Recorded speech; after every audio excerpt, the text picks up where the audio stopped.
well-being. This is one of the aims of people, not only now in these times, but it has always been like that. People have always wanted to live in happiness. They wanted to have their lives meaningful and also relevant.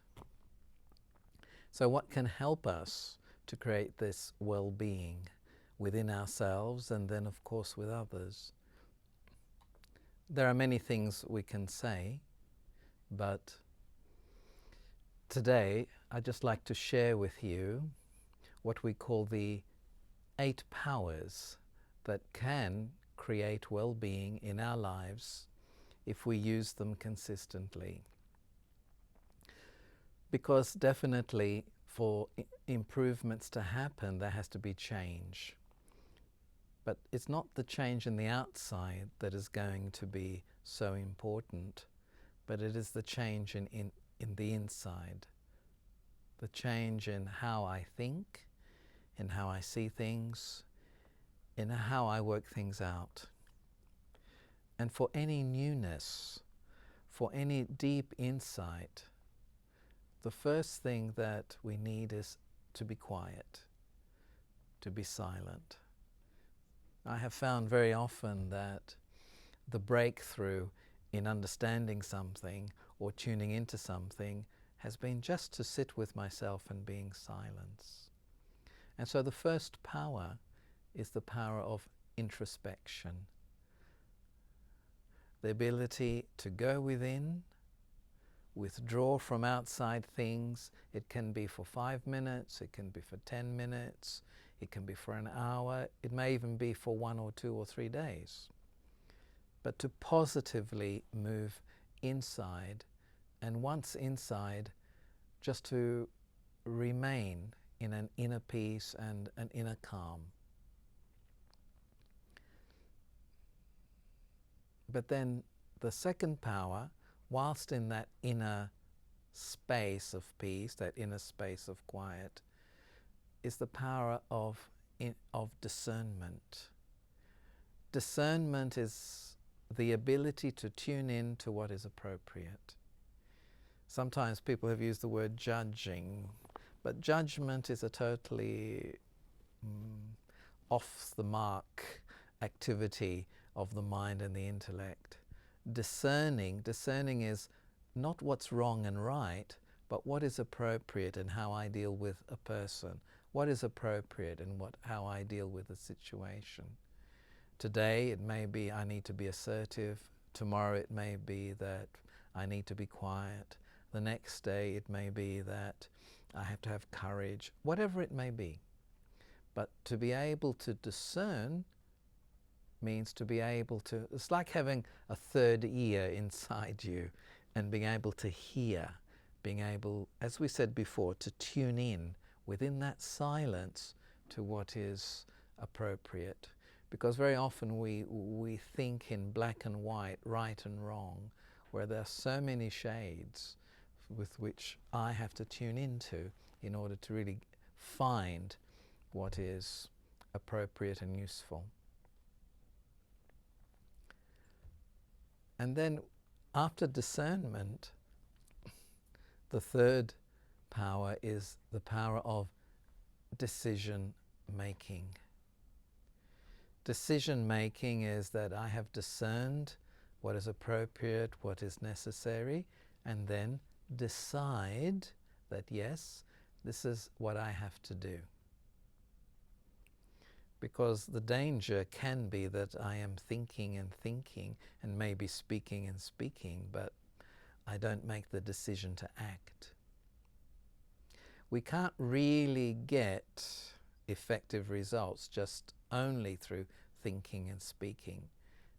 We actually have to act, because through that action I can actually manifest something. And if it doesn't work so well, at least I have learnt something. But to make that decision, the fourth power is needed, and that fourth power is to let go. Let go of old fears, let go of habits, and bring everything to its essence.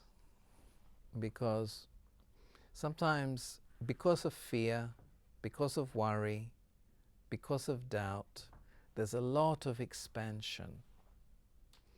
And therefore the essence is lost of, what do I really want? What is the way to reach that particular aim? So returning to that essence, I have to let go of confusions, of doubts. Otherwise I cannot decide. A person who is worried or stressed often will not be able to decide properly. See, if there's no clarity in my mind, then even the decisions I make won't be so effective. So we need all these powers. I need to go in, I need to discern in silence, in peace, I need to decide. In order to decide properly, I have to let go of the unnecessary. But in order to let go, I need a fifth power. It's not that complicated actually. A lot of this, once you start one of them, all the others will start to act naturally. They come into play naturally. And so the fifth power is courage. To have within the self a very deep faith, a very deep determination that this is what I have to do. Sometimes it takes a lot of courage to be able to speak my mind. Sometimes it takes a lot of courage to be able to keep my mind quiet and listen to others' opinions. It so much depends on the personality of the person. So courage enables me to go beyond barriers and obstacles. Courage brings also an enthusiasm to at least experiment and to see and to try. I may not be sure of results, but it doesn't matter if I'm not sure of results. Just let me do it. And this requires, actually it's faith and determination are very much linked with this power of courage. And these are the powers that work internally and in myself. And if I start to use these one by one, I start to use them properly, then I start to move outward. And when I move outward, then I start to experience the sixth power. And that sixth power is adjustment. We can also say the word flexibility. When I have my inner anchor, when I have courage, when I'm clear of what I want to do, then there is, from that position of inner stability, the inner foundation, I have the power to adjust to people, to adjust to situations. I am not restricted by seeing simply labels, formulas, right, wrong. I go beyond those limits. And when we are flexible, then that's when we also start to have the seventh power, and that is tolerance. And to understand tolerance, it doesn't mean I put up with what I don't like. Tolerance is not suppression. Real tolerance is respect for difference. Because, for example, a task, there have to be different talents, different specialities that get that task accomplished. It can't just be one person and one speciality. And respect for difference means that then there starts to be a lot of complementary factors starting to play their part within a particular task. If you look at, for example, the face, the physical face, eyes, nose, mouth, ears, they all complement. They don't compete, they complement. Why? They know their position, they know what they have to do, and they get on with it. So I think it's very important to evolve the understanding of this word tolerance, because for many people it means put up with. And then to the final power, and that is cooperation. Cooperation with a lot of ease, with a lot of naturalness, with a lot of maturity. And again, it's very linked to tolerance and adjustment.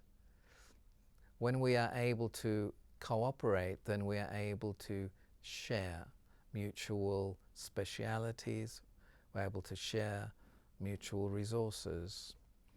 Someone who is able to cooperate means that they're able to respect the existence of the other. And it's a very big thing now, cooperation. And cooperation not just with people, but also cooperation with, Mother Nature. And when we cooperate, we cannot never cooperate properly if there's not that respectfulness for the other. And coming together in a task, coming together in a gathering gives a lot of joy, because one of the things that the human spirit really longs for or wants to experience is this sense of, belonging, this sense of family relationship. But to have good feelings, respectfulness for others means that I have learned the art of cooperating. But again, that's the 8th power, but the others have gone first. For example, if I don't go into myself and I don't discern, if I don't keep in my inner peace, then it's going to be very difficult to have all the others, courage, adjustment and cooperation. And what helps us a lot in manifesting these powers, especially those powers that are to do with interacting with others, is that inner quietness, an active silence that creates a space for newness. Thank you, and all the very best.